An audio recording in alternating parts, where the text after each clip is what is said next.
Just like I said in my previous video, it's the land of opportunity and the women are getting more history-making opportunity moments. And I can't be more excited, more happy for the women. And just like even a week ago, we were just talking about the Women's United States Championship. Now we are talking about the Women's Intercontinental Championship on Monday Night Raw.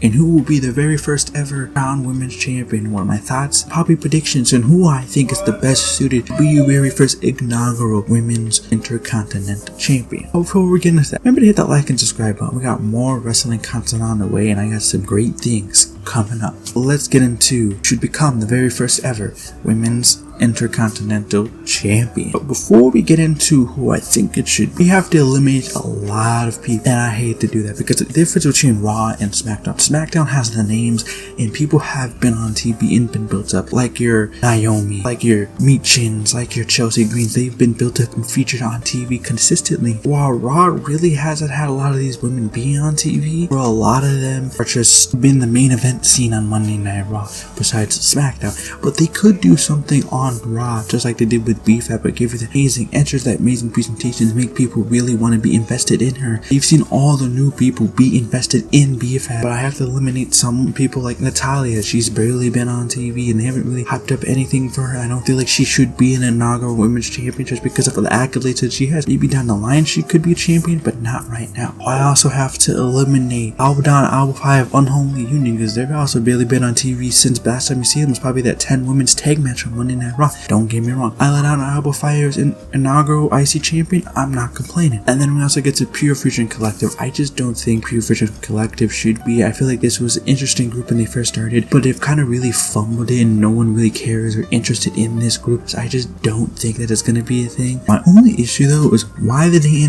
announce the Intercontinental Championship for the women before the show? I was there live and I was confused why they did it beforehand. I don't get it. I don't know why they did it, just like with the US Championship. Did it on the show. They could have had a whole segment about it, did it on like Survivor Series or Bigger Pop and make it seem more important. Either way, I'm just happy that women get this history making moment of finally growing the women's wrestling further and having these mid-card championships for the women. Now we get into the strong 5 women who I likely see winning the Women's Intercontinental Championship. Number 5 is Raquel Rodriguez. Pretty obvious that she has a high likely chance of winning this. Liv Morgan's women's world champion, so of course they probably maybe want to make Judgment Day, who has all the gold because they have the tag titles in the Women's World Championship. Probably want to give her the United States Championship to have, you know, 2 big bad heels having the gold and having baby faces chase after them, which wouldn't be bad. And I wouldn't be mad if seeing Raquel as champion. I just feel like they've kind of booked her kind of badly as this bodyguard role with Liv, and I feel like even though I'm happy that she's been on TV more consistently, I feel like there's more for her, and maybe this is the avenue, the route that they could really do more with Raquel. I don't know, but I don't think she's the best choice to be first ever inaugural women's IC champion. Maybe down the line she could be it, but not right now. And my 4th person is from Damage Control. It's Kairi Sane. I feel like first when she was a heel, it just wasn't really connecting, but ever since she's turned babyface, she just had so much fun with the audience. She's been able to interact more,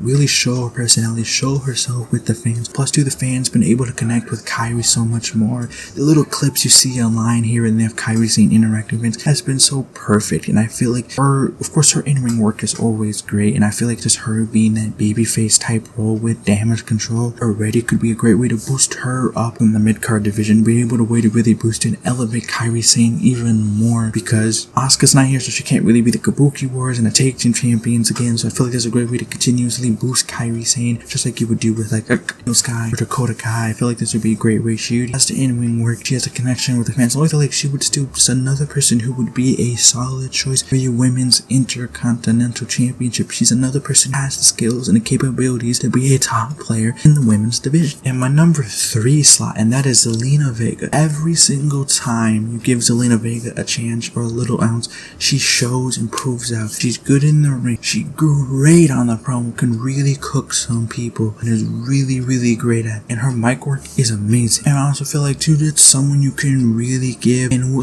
show you why. She always takes her opportunities. She always shows out when she gets those opportunities and works so hard to prove and show so why she's just like when she had the whole feud with Liv Morgan. She showed why she deserves to be a champion. Why does she deserve to stick around and be in the top echelon of the women on Monday Night Raw? And I'm telling you, she wouldn't disappoint as your first ever women's IC champion. She would not disappoint and will be a very solid, good pick for your first ever women's Intercontinental champion. Then we get into number 2, and that is Lyra Valkyria, someone who I've seen from NXT doing amazing work and coming onto the main roster, and who I thought was going to get a great push just like Tiffany Stratton. Kind of has been in this mix between on TV a lot, off of TV. Should have had a feud with Liv Morgan, probably at Clash of the Castle. Should have did some things there. I do think she would be a perfect person to really highlight her because the fans like her. She's good in the ring, could maybe elevate her character more, work that get the fans more connected with her. I feel like she would be a great pick if you want someone new, someone who's young, someone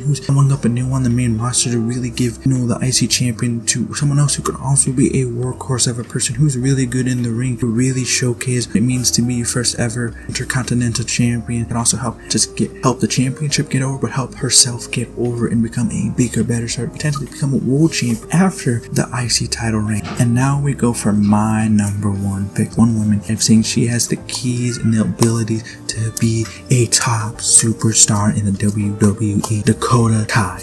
I feel like one has the in-ring work, can sell her butt off, is good on the microphone, especially when she got injured and had to be the microphone piece for Damage Control. Gotten leagues better. Plus, dude, she has a connection with the fans. The fan always get connected with her and always cheer her on every single time, and that's why she would be a great pick. And plus, dude, Dakota Kai, even though hopefully the only issue that we have with this though is that she's been getting injured a lot. She just kind of had the injury bug. Hopefully, she does not have that no more, because I hope that nobody hope they all be healthy and safe. But I feel like Dakota Kai would just be that perfect pick. She has everything that you would want as a champion, someone that you would want to elevate, giving them this title reign, to elevate them to a world title reign. And she's one of the original trio of Damage Control that hasn't had her moment to elevate herself like an Io Sky did with the Money in the Bank World Championship reign, being a world champion. I feel like this is her time to really elevate herself and bring her up to another top notch, another mile, another drive. But I've been just saying that she has everything that you would want. I just feel like Dakota Kai would be that great overall pick if you really want someone to be your inaugural Women's Intercontinental Championship. But either way, these are just all my thoughts and opinions on each and every single woman could be your inaugural Women's Intercontinental Champion. And I feel like this is their time to show out and showcase how special and how talented they truly are. Let me know down in the comments, who do you want to become the first ever Women's Intercontinental Champion, and who do you see most likely becoming the Women's Intercontinental Champion? Let me know down in the comments, and we're gonna have to wait and see who will become the first ever Women's Intercontinental Champion. But that's all for me.